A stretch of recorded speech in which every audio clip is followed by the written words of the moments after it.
It really is an intriguing clash, this one. Longford meet Cork for the first time in Championship football. There was one Longford change from the win over Monaghan. Barry O'Farrell replaces Paul McGee at corner forward. Cork named their starting 15 on Friday night, but they made two late changes. Daniel Goulding replaces Colm O'Neill, top of the right, while Michael Hurley is in at left corner forward for Luke Connolly.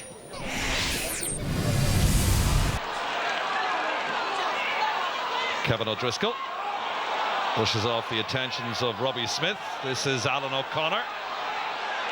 Only seconds in, and good attack from Cork. Here's Cadigan. And it's a chance for Peter Kelleher. Good save. Paddy Cullum spread himself well. Could have been an early goal for Cork. It's a good move away by Michael Quinn, the Longford captain. Here's Robbie Smith. Smith left-footed, and that's the opening score of the game. 5 minutes in, and Longford take the lead. Tomas Clancy.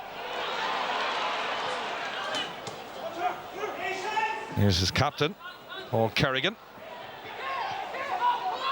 Peter Kelleher. Back to Kerrigan. Well, Kerrigan had a look at the post there, but decided to play it in field. And that should be the levelling score, and is. Nice point from James Lockery.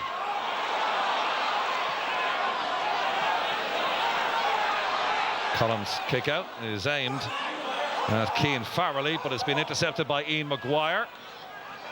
Here's Paul Kerrigan. Kerrigan for the lead score for Cork. Good point from Kerrigan on the run. And the ball breaks kindly in the centre of the park. There's Barry O'Farrell for Longford. Plenty of room to move in for Dermot Masterson. As he got the accuracy of swinging, but the umpires decide that that is a point, and Longford have levelled it up. Nice score from Masterson.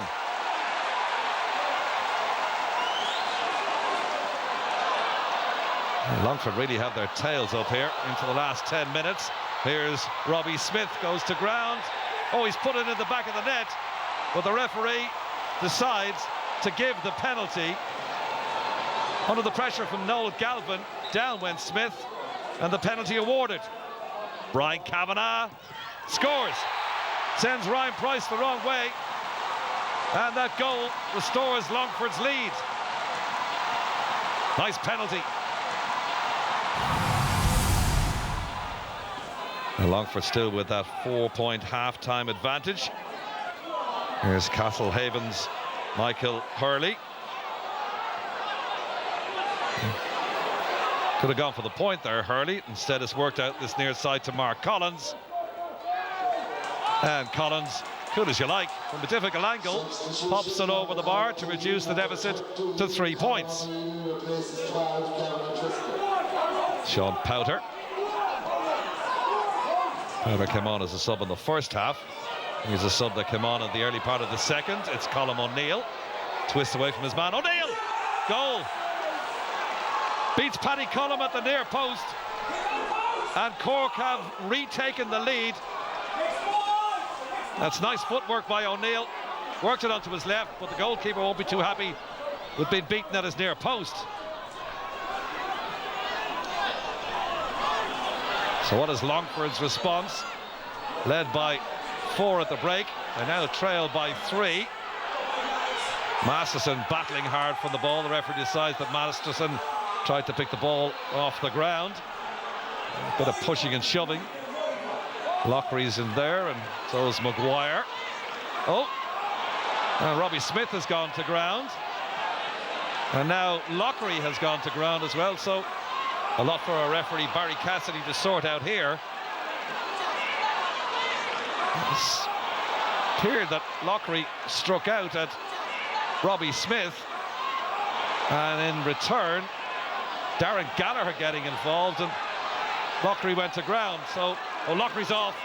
He's got a straight red card from the referee, and now he speaks to Darren Gallagher Could be a second red here. Yes, there is.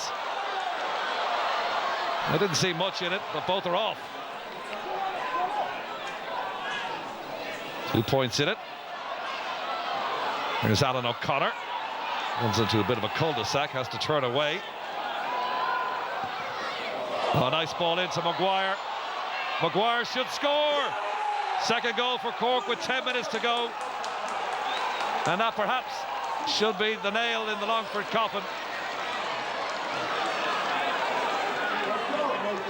Well, it's a strong challenge on Cadigan by Masterson. Referee lets the play go on. And now he calls back the play. It was a strong challenge indeed by Masterson on Cadigan. Now Masterson's already been booked, so a second yellow, and he too has gone, and Longford will finish this game with 13 men. Tomas Clancy to Maguire. Cork finishing on top here. Here's John O'Rourke, and he fits it over the bar to extend Cork's advantage to 6 points, set up by Rory Dean. And that's it's all over. And Cork, well, they trailed by 4 points at half-time, but in the end they won by 6. They're through to the next round of the qualifiers. It's ended here in Longford. Cork 2-9, Longford 1-6. We are very disappointed. We put a big effort into the qualifiers, there's no doubt about that this year.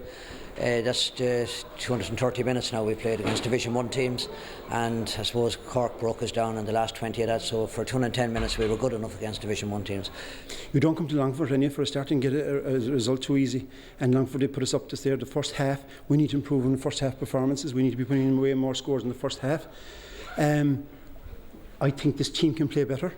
They're capable of playing better, and they'll have to play better if we want to go further in this competition.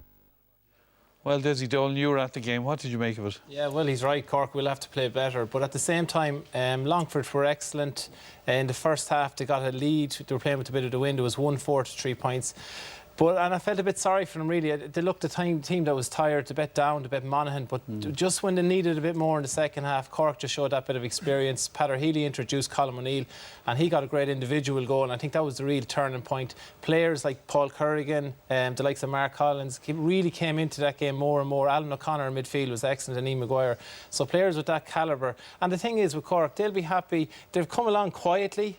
They're improving steadily. There still is room for improvement. And I said I know that leaving Longford yesterday. Yeah, one of the other men who came in and made a big impact, you said, was Paddy Kelly. Absolutely. Paddy Kelly was a brilliant addition to bring in. And I suppose he's a player that plays using his head up. And that's, I suppose, it's just very important nowadays to have a bit of vision. And you can see him here. He gives a great ball into Mark Collins, and that's a great score. And what he did was he opened up Longford and opened up the defence, and he seemed to use his experience very well. Comes out, wins the ball, makes the right decision every single time, and this was a crucial score as well. And it just kept on going. Like, there's plenty of clips where he gets the ball. You see him here again, taking his time, and it ball in. Now that was brilliant vision. It looked for the world that he's time and to kick the ball and kick his score, but he hit a brilliant pass into Ian Maguire. And Ian Maguire is a player as well. He's a big midfielder. He's a young player, but he had a big impression yesterday on the game. And here comes Paddy again. Great play, great catch. And the final piece, just a bit of skill here, flicks it out. You know, in fairness, great composure. Yeah, this is right at the end of the game into John O'Rourke, and it killed off the game. But at half-time, like, Cork would have been under a lot of pressure. Yeah, they only scored 3 points. They only scored 3 points. So to bring a player of his quality, and you'd wonder why he didn't start, and maybe it's fitness or different things like that, but certainly he's a player that made a massive impression. Right. There were 2 red cards. No arguments on it? Yeah, and the worrying thing is, if I was to pick out one area I think Cork need to work on is defence, and the loss of James Lockery the next day, that'll be crucial. And really they'll be very disappointed, because these are too silly. You can see him there, a little punch, like, right under the nose of the referee. And Darren Gallagher comes in, he hits a knee into you see the little punch here, and like, what was he thinking? A player of his experience, like, he's been around a while, And like if you do, it's like you would say, if you, a little swing or a big swing, it was a swing of a punch. Like you see, Darren Gallagher comes in, he hits a knee, the leg into James, and then he hits him a punch in the stomach as well. So I suppose there's no defence that they're no, minor. there's no things, defence. no. And they'll be, but James Lockery and Cork Peter Healy were really disappointed with that. It was such a soft, and like in a game that wasn't dirty. It was actually a clean enough game. There wasn't a whole pile in it. Tomas, you're playing club football in Cork with Nemo. What's the standard in Cork? Can they go further? I think they can, Des. I think Cork really, the public come down on them very, very hard down there. The media come down on them very hard down there. They're the poor relation in terms of hurling down there, you know, and it's difficult for them. I think they got a lot of slack for bringing in Aidan Welch and Alan Cadigan, but I'd praise Peter Healy, I'd praise his management, the way they handled that. They didn't tog them off this week, and they brought them in. They're there. Their job is to put the best footballers they can from Cork out, and if Aidan Welch or Alan Cadigan can help, then that's what they should do, and that's what they're doing, and hopefully the naysayers will get behind him. Peter Healy was out in the field shaking hands with the supporters that have come up. There's more in them. I think they have forwards that can do damage. I think the Cork's biggest thing is confidence. I think they don't have the confidence at the moment, but they certainly do have the footballers just to put it together.